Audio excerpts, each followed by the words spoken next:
Today we're talking about something that you'll probably seen before, and you've probably seen it more than once. You see, I'm talking about people who always seem to be surrounded by drama. You know the type, the ones that are very argumentative, they tend to gossip all the time, they're shouting, they have emotional outbursts. It's like they live in a bloody soap opera every single bloody day. But have you ever asked yourself why some people live like this? Why do they seem to crave conflict? And why do they always sort of pull people in to their chaos? Bloody annoying. Well, it turns out that there's some real psychological aspect behind all this. And today we're going to break it down together in a simple, no jargon kind of way. Because you're going to find out how drama queens and dramatic people and people who live in drama actually work. Who are they? Why do they do what they do? What causes it? And how to deal with it? Like I say in this video, you're going to find out. Start right now.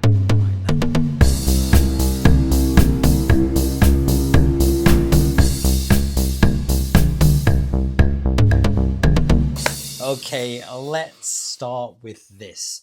Some people get addicted to drama. Yes? Addicted, and it is an addiction, just like someone can get addicted to sugar or caffeine or even gambling. We all get addicted in some sort of way, but there's certain people out there that really get addicted to the chaos of drama. But why is it? Why do they do it? It's bloody annoying, isn't it? Well, drama happens all the time to these type of people because they create it. The body releases something called adrenaline. That's what it is. And it's the same chemical in your brain that releases when you're scared or even excited. And that's what they want. It's that adrenaline. It's an addiction. They want the adrenaline, you see. And the drama creates the adrenaline, and they want the adrenaline. That's why you can never win a fight with someone who lives in drama, because they love the adrenaline. They love the drama of it. It feeds their addiction. It's mad, isn't it? What it is, it gives them a kind of rush that creates fast breathing and pumping the heart rate really quickly. They can get sweaty hands and they can feel a flood, a rush of energy permeate through the body. Very nice experience. Now, what adrenaline really is actually meant to help us during real danger, like if a wild animal was chasing us. But drama people, or drama queens as some people call them, they're not aware of it. But you are, because I'm teaching you how it all works. So with these people, be aware that some people, like these people, the drama people, they get the rush, and this rush starts to feel good, and they start to look for it in their environment. Even when there's no real reason, they're constantly seeking out the drama. So for a quiet, peaceful situation would drive them mad. Because why? Because it's calm and pleasant and there's no drama. They live in drama. They live in that adrenaline fueled anxiety, which would be anxiety to us, but to them it's like, oh, I love this. It's like a vampire drinking blood, isn't it? So yes, these people, what do? They create drama, and they do it on purpose, even if they don't fully realize it. It's a subconscious, unconscious thing. And I'll explain where it all comes from as we continue with this video. You'll like this. Let me give you an example. Imagine someone who always seems to be in a fight or flight, or maybe they want to fight with a friend. Let's look at that scenario, just as an example. One day it could be over something silly like a text message. The next day it could be because someone didn't invite them out. That's their cue then to go, well, they haven't got back to me. Oh, they didn't invite me. Oh, what's that doing? It's fulfilling them, their need full of that adrenaline, drama. They want the feeling, the sensation. So they look for it all the time, and things trigger it all the time. So with things like that, for example, Most of us, these things aren't that deep, really, are they? But to someone who lives in drama, this means everything. It's drama. You see what they'll do, they'll blow it up and they'll post about it online. They'll talk it on social media. They'll put messages on. Oh, have you seen what she said? Oh, have you seen what they've done? Oh, whoa, whoa, whoa. It's non-stop. They can't stop because it's an addiction and it's very deep down. That drama gives them something that they are actually missing, which is what? Attention and power. They haven't got attention. They haven't got power. So they seek the adrenaline from the drama because then they think that's what feeds them, but it doesn't, because once they've got it, they want more of it. They're trying to fill a bucket inside themselves that's got a hole in it. Now, here is another side to it. Some people live in drama because of their childhood. Maybe they grew up in a home where shouting was normal and arguments were happening, and it was a chaotic environment. And because it was chaos, to us, we might think that's not normal, but to them, that's normal because they were brought up in that environment. What you've got to realize is that when they grow up, their brain doesn't know how to feel calm. And calmness feels boring to them because it doesn't stimulate them. They feel more at home when things are messy and chaotic and full of chaos. So even though things might be going fine in their life, they'll still pick a fight or they'll still stir the pot. Why? Because that's what makes them feel normal, because that's normal to them. They have to be in a chaotic environment. It's like, I've not been to prison, but we all know if you go into a prison, people aren't sitting there respectfully and calm and meditating. It's chaos. And most people that have been in prison have usually had traumatic experiences, i.e. traumatic childhood, chaotic. So when they're in an environment, you put them all in a prison together, it's chaos and you can't control it. But you're getting to understand where this seed of drama comes from. They might not even realise they're doing it, which they don't. It's all at an unconscious level. Maybe you have drama in your life. Maybe you create drama. You don't know why. You don't know why you react and get all thingy. Maybe you're like that and it's okay. It's not your fault. You just have to understand where it comes from, because everything comes from somewhere. It comes from childhood, basically. There's something called triangulation. Have you ever heard of that? If you haven't, let me explain.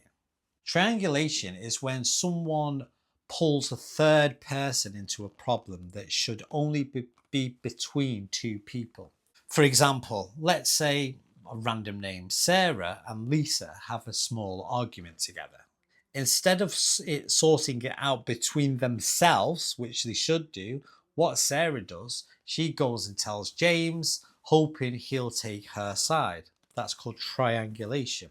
It's when they bring other people in. And we all know drama people bring other people in. So you see that there's now a triangle, and Sarah and Lisa and James, this creates more drama and confusion, which they want because they want the drama.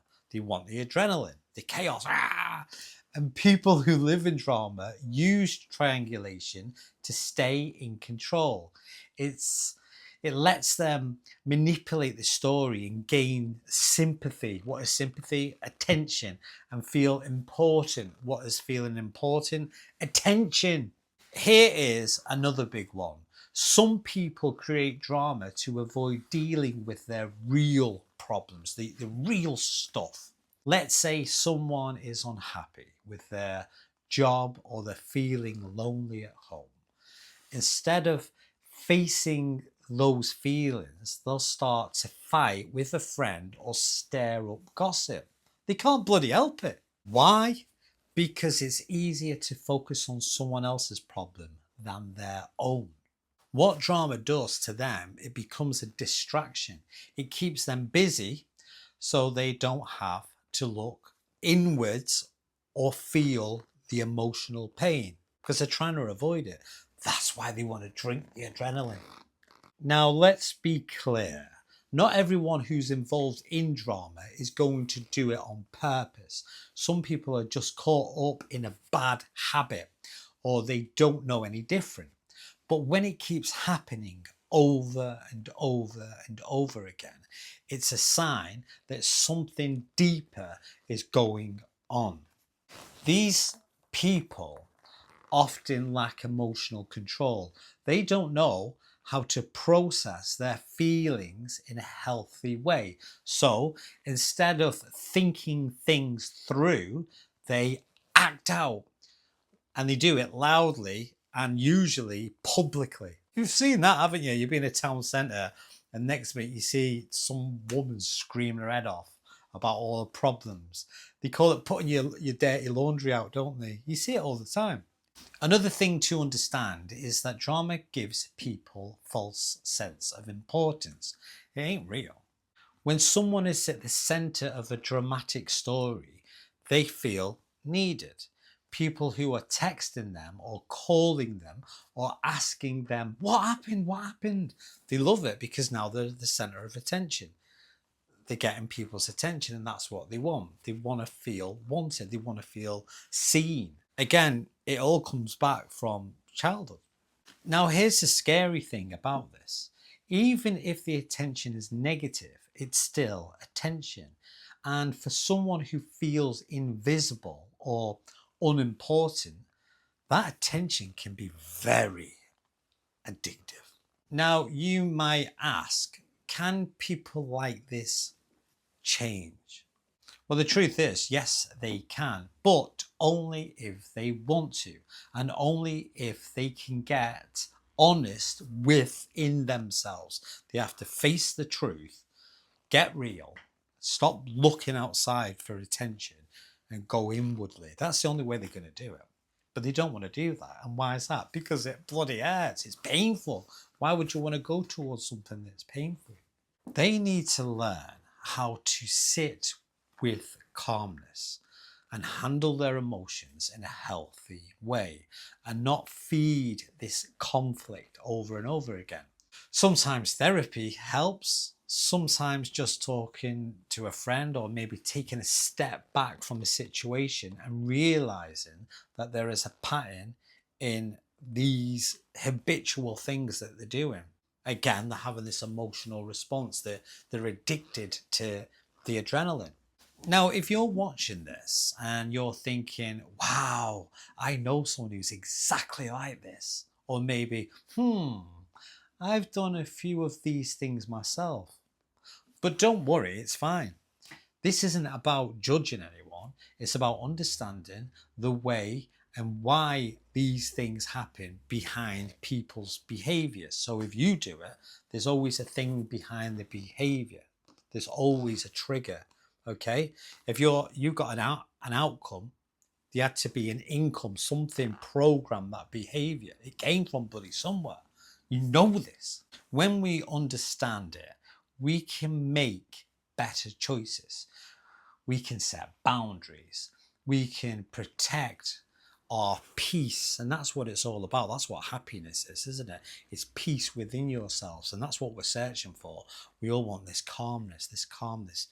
That's where love is, isn't it? That's what we want. But we can't because we need the drama. We need the conflict. We need the adrenaline. We need the attention. We need to be seen. But we don't. Because if we keep getting what we're asking for and it's not feeding our spirit, our soul, our emotional integrity, that it doesn't bloody work, does it? We want peace. And if you're someone who finds yourself always caught up in drama, it's not too late to step out of it. You dissociate from the behaviour, you dissociate from the situation. You can do it, it just takes a bit of practice. You don't need to live in chaos to feel alive. You can find calm and real joy and real peace without all the bloody noises. You can do it. You're just not aware of how to do it, but you can do it. So there you go. Thanks for watching. I hope you enjoyed this. And if you found this video helpful, give it a thumbs up. Let me know in the comments. Do you know drama queens? And what did you do when you were involved with someone who created drama? How did it affect your relationship towards them? Did you end up hating them? Because some people can create so much animosity and drama that it can infringe on your life. Have you ever been a victim of that? Probably, because there's a lot of people who live in drama, but now you know why. Because of usually childhood trauma. So have you ever dealt with someone who lives in drama, or have you had to step back from it in your own life? And if so, let's talk about it. Knowledge is power. Anyway, don't forget to hit the subscribe button. It sounds really cheesy, that. Am I a drama queen? Do I want your attention? No, I do this because I like sharing information to people who don't know the answer to certain things. And if it helps you, great. Like I say, thank you for watching, and I will see you on the next one.